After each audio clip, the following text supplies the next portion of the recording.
আদম আলাইহিসসালামের ইন্তেকালের পর শতাব্দী পেরিয়ে যায়।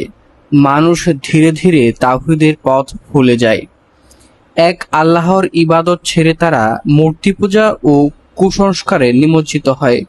অন্ধকার যখন চারদিক ছেয়ে ফেলে, তখন আল্লাহর রহম প্রেরণ করেন নূহ আলাইহিসসালামকে। আল্লাহ কখনো কোনো জাতিকে সতর্ক বার্তা ছাড়া শাস্তি দেন না। নূহের সম্প্রদায়ও এর ব্যতিক্রম ছিল না। শয়তান প্রথমে মানুষকে নেককারদের স্মৃতিচিহ্ন বানাতে উদ্বুদ্ধ করে। ওয়াত, সুয়া, ইয়াগুজ, ইয়াউক ও নাসর এরা ছিলেন সৎ মানুষ।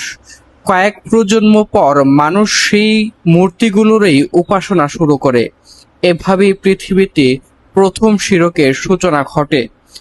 তাদের বক্তব্য ছিল, তোমরা কখনো তোমাদের উপাস্যদের পরিত্যাগ করো না, বিশেষ করে ওয়াত, সুওয়া, ইয়াগুজ, ইয়াউক ও নাসরকে। আল্লাহ নূহ আলাইহিসসালামকে রাসূল হিসেবে পাঠালেন। তার একটাই দাওয়াত ছিল, তোমরা আল্লাহর ইবাদত করো, তিনি ছাড়া তোমাদের কোনো উপাস্য নেই। নূহ আলাইহিসসালাম দীর্ঘ 950 বছর তার জাতির মধ্যে অবস্থান করলেন। রাতে দিনে প্রকাশ্যে গোপনে সবভাবে দাওয়াত দিলেন।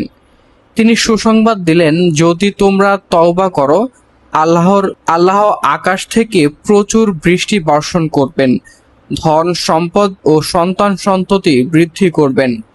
কিন্তু গোত্রের নেতারা সাধারণ মানুষকে বিভ্রান্ত করল। তারা বলল, সে তো তোমাদের মতো একজন মানুষ।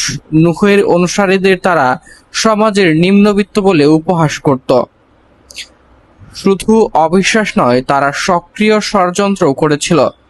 নূহ আলাইহিসসালাম আল্লাহর কাছে অভিযোগ করলেন, তারা আমার বিরুদ্ধে বড় ধরনের ষড়যন্ত্র করেছে।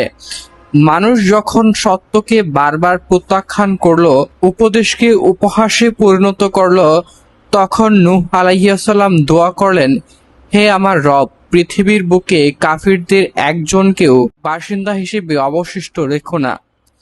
আল্লাহর নির্দেশ দিলেন, আমার তত্ত্বাবধানে এবং আমার ওহী অনুযায়ী নৌকা নির্মাণ করো। এখানে গভীর শিক্ষা। আল্লাহ চাইলে নৌকা ছাড়াই বাঁচাতে পারতেন, কিন্তু তিনি বুঝিয়ে দিলেন, তাওয়াক্কুল মানে হাত গুটিয়ে বসা নয়। চেষ্টা করো, তারপর ফলাফলের জন্য আল্লাহর উপর ভরসা করো। যেখানে নদী সমুদ্র ছিল না, সেখানে বিশাল নৌকা দেখে কাফেররা হাসি তামাশা করত। তখনই তার সম্প্রদায়ের নেতারা তার পাশ দিয়ে যেত। তারা তাকে বিদ্রূপ করত। নূহ আলাইহিসসালাম দৃঢ়তার সঙ্গে বললেন, আজ যদি তোমরা আমাদের উপর উপহাস করো, তবে একদিন আমরাও তোমাদের নিয়ে উপহাস করব। অচিরেই তোমরা জানতে পারবে কার উপর লাঞ্ছনাকর শাস্তি আসে। সবচেয়ে কষ্টের পরীক্ষা ছিল নিজের ঘরে। নূহ আলাইহিসসালামের এক ছেলে ঈমান আনেননি। পিতা শেষবারের মতো ডাকলেন, হে আমার সন্তান, আমাদের সঙ্গে নৌকায় উঠে পড়ো। ছেলে বলল, আমি পাহাড়ে আশ্রয় নেব। নূহ আলাইহিসসালাম বললেন, আজ আল্লাহর আদেশ থেকে রক্ষা করার মতো কেউ নেই। একটি ঢেউ এসে দুজনের মাঝে আড়াল করে দিল।